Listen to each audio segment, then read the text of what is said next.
Don't forget to subscribe the Education Hub. For more content, also like and share and keep supporting.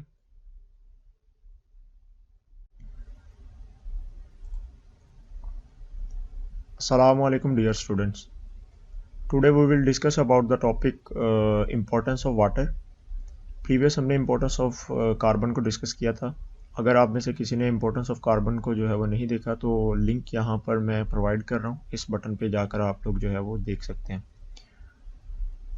हमारे पास water की importance, हमने water को discuss इसलिए करना है कि अगर हम लिविंग ऑर्गेनिज्म की बॉडी को देखें तो उसकी बॉडी में मेजर ऑफ कंटेंट, अगर हम सेल को उठा लें या पूरी की पूरी बॉडी की बात करें तो पूरी बॉडी में मेजर ऑफ कंटेंट एक इनऑर्गेनिक कंपाउंड का है और उसका नाम है वाटर. वाटर हमारी बॉडी में करता क्या है, इसकी ज़रूरत क्यों है और ये हमारी बॉडी में ज़्यादा क्यों पाया जाता है या फिर सेल्स में इसका ज़्यादा कंटेंट क्यों है, तो हम उसकी प्रॉपर्टी को पढ़ने के बाद ये समझेंगे कि इसकी ये अहमियत क्यों है. कुछ इंट्रोडक्शन पॉइंट है जो कि बोर्ड के लिहाज से काफ़ी इंपॉर्टेंस रखते हैं. तो आपने ये दिन में रखना है कि जितने भी लिविंग ऑर्गेनिज्म हैं उनकी बॉडी के अंदर जो मेजर ऑफ कंटेंट है या मेजर कंपाउंड पाया जाता है वो आपके पास क्या है, वाटर अवेलेबल है. दूसरे नंबर पे वाटर करता क्या है, ये एक मीडियम के तौर पे एक्ट करता है. मीडियम आप ये समझ लें कि ये इन्वायरमेंट प्रोवाइड करता है जिसमें बहुत सारे केमिकल रिएक्शन होते हैं और आप जानते हैं कि केमिकल रिएक्शन जो हैं वो लिविंग ऑर्गेनिज्म की बॉडी को सर्वाइव करवाने के लिए बहुत ज़रूरी है. तो आपने ये दिन में रखना है मीडियम ऑफ लाइफ कौन है, वाटर. उसके अलावा डिफरेंट ऑर्गेनिज्म में इसकी परसेंटेज डिफरेंट होती है. जो ऑर्गेनिज्म जितना जो है वो वाटर के सोर्स के पास रहते होंगे या उनका वाटर का सोर्स होगा, लिविंग जो हैबिटेट होगा, तो उनकी बॉडी के अंदर उतना ही कंटेंट वाटर का ज़्यादा होगा. और जो डेजर्ट में रहते होंगे, सहरा वगैरह में, उनमें जो है वो कंटेंट कम होता जाएगा बॉडी सेल में और बॉडी होल बॉडी में. अगर हम परसेंटेज की बात करें तो 65 से 90% तक जो है, 89% तक जो है डिफरेंट ऑर्गेनिज्म की बॉडी में जाता है, पाया जाता है. अगर इसकी एग्जांपल दूं तो जेली फिश की बॉडी 99% तक बॉडी से वाटर से बनी होती है. और इसी तरह जो स्नेक और लिजर्ड पाए जाते हैं डेजर्ट में, उनकी बॉडी में वाटर का कंटेंट भी कम होता है. लेकिन अगर हम सेल्स की बात कर लें तो ह्यूमन बॉडी के अंदर जो बोन सेल्स हैं इनके अंदर 20% पाया जाता है और जो हमारे पास ब्रेन सेल्स हैं इनमें ज़्यादा पाया जाता है. अब क्वेश्चन अराइज होता है कि ब्रेन सेल में ज़्यादा क्यों है और बोन सेल्स में कम क्यों है. तो आपने ये दिन में रखना है जितने भी केमिकल रिएक्शन जिस सेल में सबसे ज़्यादा हो रहे होंगे या जिस सेल में केमिकल रिएक्शन सबसे ज़्यादा अकर कर रहे होंगे उनके अंदर वाटर का कंटेंट भी ज़्यादा चाहिए. जैसे कि ब्रेन के अंदर जो है वो हमारे पास ज़्यादा कंटेंट होता है इस वजह से क्योंकि यहाँ पर काफ़ी ज़्यादा जो है वो केमिकल रिएक्शन होते हैं. बाकी परसेंटेज यहाँ पर कुछ सेल्स की दी हुई है, जैसे कि हार्ट सेल में 77% होते हैं, bone is in 22%, red blood cells have 79% and skin also have the 71%, muscles have 73%. Different percentage जो है वो सेल्स के अंदर मौजूद है इनकी. बोन्स में कम होती हैं. उसके बाद वाटर की इंपॉर्टेंस ये है इन सेल्स में, ये करता क्या है, तो आपने ये दिन में रखना है कि जितने भी बॉडी के रिएक्शन है, आप लोगों को पता है कि जो इंजाइम है वो एक एक्वेटिक इन्वायरमेंट के अंदर जो है या एक्वेटिक मीडिया के अंदर काम करता है. तो बॉडी में हमारे जितने भी रिएक्शन होते हैं वो इंजाइम कंट्रोल करते हैं.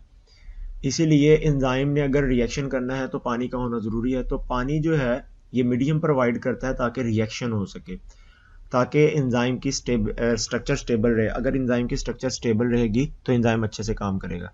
जैसे कि कॉमन एग्जांपल है हाइड्रोलाइसिस. अगर हाइड्रोलाइसिस देखी जाए तो हमारी बॉडी में जितने भी बड़े बड़े कंपाउंड है लाइक कार्बोहाइड्रेट, प्रोटीन, लिपिड, उनकी जब ब्रेकडाउन होती है तो यहाँ पर मैंने ये 2 ग्लूकोज बनाए, उनको तोड़ने के लिए वाटर ऐड किया जाता है. तो वाटर का एडिशन जो है वो 2 मालिक्यूल को ब्रेक कर देता है. यहाँ पर OH ऐड हो जाएगा तो एक स्ट्रक्चर ग्लूकोज की अलग हो जाएगी और यहाँ पर भी H ऐड होने से. लेकिन दूसरी तरफ अगर हम देखें तो बहुत सारे रिएक्शन में ये रॉ मटेरियल के तौर पर भी एक्ट होता है. रॉ मटेरियल वो जो कि रिएक्टेंट के तौर पर एक्ट करता है और इससे कोई प्रोडक्ट बनती है.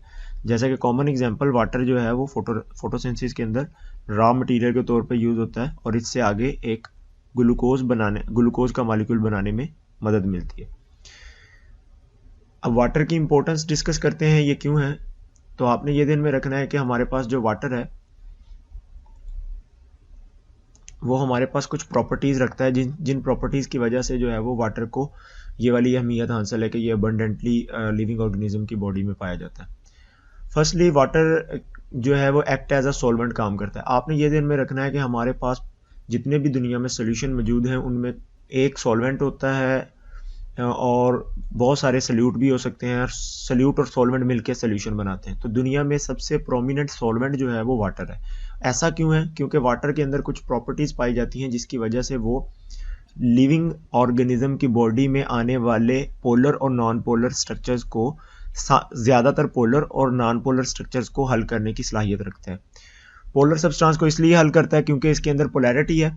आप लोग देख सकते हैं कि वाटर का जो मॉलिक्यूल है, इस मॉलिक्यूल की अगर हम लोग स्ट्रक्चर को नोट करें तो हमारे पास ये स्ट्रक्चर नज़र आ रही है हमें। इसमें एक H है और एक O मौजूद है, ऑक्सीजन, और सेकंड वन H, और ऑक्सीजन के ऊपर पार्शियल नेगेटिव चार्ज है और H के ऊपर पार्शियल पॉजिटिव चार्ज है। अगर हम यहाँ पर नोट करें तो इसकी ये पॉजिटिव और पार्शियल पॉजिटिव और पार्शियल नेगेटिव चार्ज की वजह से इसके ऊपर पोलैरिटी आ जाती है, और ये पोलैरिटी बहुत ज़्यादा हेल्पफुल है फॉर डिसॉल्विंग पोलर सब्सटेंसेस। और ये नॉन पोलर को भी हल करता है क्योंकि इसके अंदर हाइड्रोजन बॉन्डिंग होती है, और आप यहाँ पर हाइड्रोजन बॉन्डिंग की स्ट्रक्चर को भी देख रहे हैं। नॉन पोलर उन सब्सटेंस को हल करेगा, ऑर्गेनिक उन सब्सटेंस को अपने अंदर हल करेगा जिनके अंदर जो है वो हाइड्रोजन बॉन्डिंग पाई जाती है। जैसे चीनी को अगर पानी में हल करना चाहें तो आसानी से हो जाती है, लेकिन चीनी एक ऑर्गेनिक कंपाउंड है और पानी इनऑर्गेनिक है। ये ऑर्गेनिक सब्सटेंस को हल करने की सलाहियत इसलिए रखता है कि इसके अंदर हाइड्रोजन बॉन्डिंग पाई जाती है, और जिन सब्सटेंस में ऑर्गेनिक में हाइड्रोजन बॉन्डिंग होगी वो आसानी से पानी में हल हो जाते हैं। इस वजह से ये जो पानी है ये एक्सीलेंट सॉल्वेंट के तौर पे माना जाता है। अगर हम देखें तो ये एक्सीलेंट सॉल्वेंट है क्योंकि ये पोलर सब्सटेंस को अपने अंदर हल कर लेता है। अब तीन तरह के सब्सटेंसेस को ये हल करता है। आयनिक सब्सटेंस को ये आसानी से हल कर लेता है अपने अंदर, पॉजिटिव और नेगेटिव पार्टिकल में टूट जाते हैं वो सब्सटेंसेस, जैसे कि सोडियम क्लोराइड। और इसी तरह नॉन आयनिक सब्सटेंसेस को भी ये हल करता है। नॉन आयनिक सब्सटेंस का मतलब ये है कि जो प्रॉपरली पूरे पोलर नहीं होंगे। जैसे कि यहाँ पर आप लोग एसीटोन की स्ट्रक्चर देखें तो एसीटोन की स्ट्रक्चर में ये एक जो बॉन्ड बना हुआ है, ये बॉन्ड जो है ये आप लोग नोट कर सकते हैं, इसके पास इलेक्ट्रॉन मौजूद है जो कि पोलैरिटी काज कर सकता है। और यहाँ पर इथानॉल में भी है, इथानॉल शराब को कहते हैं। तो पोलर बॉन्ड मौजूद है और नॉन पोलर स्ट्रक्चर भी मौजूद है। तो ऐसे सब्सटेंस जब पानी में डाले जाते हैं तो ये चार्जेस में कन्वर्ट हो जाते हैं, डिस्पर्स हो जाते हैं। हैविंग चार्ज्ड ग्रुप जो होते हैं ये डिस्पर्स हो जाते हैं पानी में। लेकिन जो पूरे नॉन पोलर सब्सटेंस होते हैं, जैसे कि ऑयल, जो कि यहाँ पर आप लोग स्ट्रक्चर में देख सकते हैं, ये पानी में हल नहीं होता। जैसा कि कॉमन एग्जांपल फैट जो है ये पानी में इंसोल्यूबल होते हैं। तो पानी में इंसोल्यूबल होने की वजह से इसकी पोलर को हल करना, नॉन पोलर को हल ना करने की वजह से वाटर की जो है वो बहुत सारी इंपॉर्टेंस है। जैसा कि बहुत सारे केमिकल रिएक्शन पानी में होते हैं और एंजाइम को चाहिए वाटर एक्वस मीडिया के लिए।